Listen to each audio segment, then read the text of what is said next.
जिंदगी की भाग-दौड़ में हम अपने मन को समझना ही भूल जाते हैं।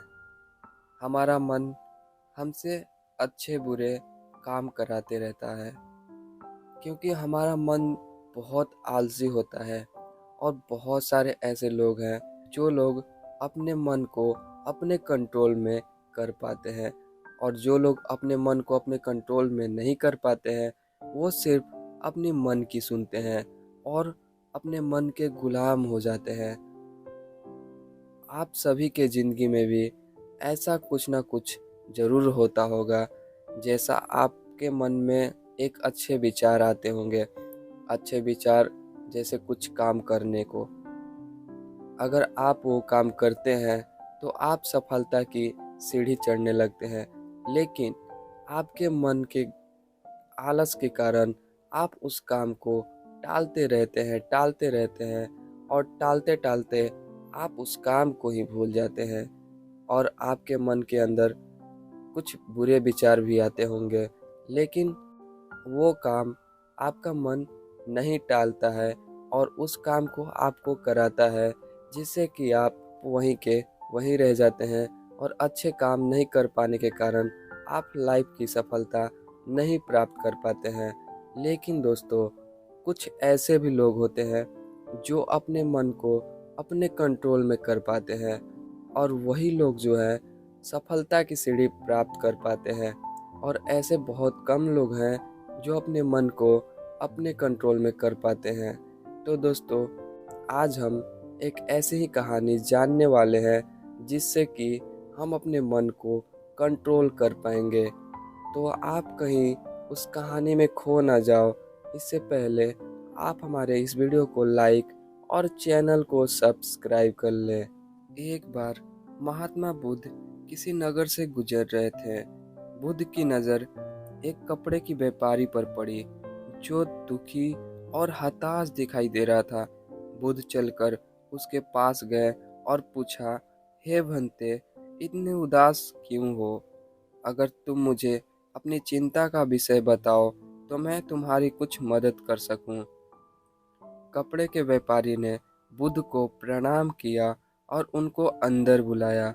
उस व्यापारी ने कहा, जब से मेरी पत्नी की मृत्यु हुई है, तब से मेरे घर पर मेरे छोटे बेटे की देखभाल वाला कोई नहीं है, इसलिए मैं हमेशा इसको अपनी दुकान पर ले आता हूँ।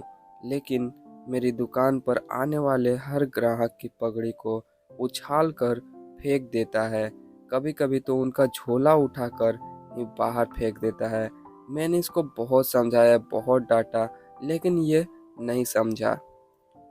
इसकी इस हरकतों की वजह से सारे ग्राहक खुद को अपमानित मानकर वापस चले जाते हैं। बुद्ध बोले, मैं तुम्हारी सहायता कर सकता हूँ, पर तुम मुझे एक वचन दो कि मैं जो भी करूँगा तुम उसमें दखल अंदाजी नहीं करोगे, ना ही कोई प्रश्न करोगे। व्यापारी बुद्ध को वचन दे देता है। अगले दिन बुद्ध एक पगड़ी पहनकर आए और ग्राहक की भांति आकर बैठ गए। व्यापारी का बेटा आया और बुद्ध की पगड़ी को उछाल दिया।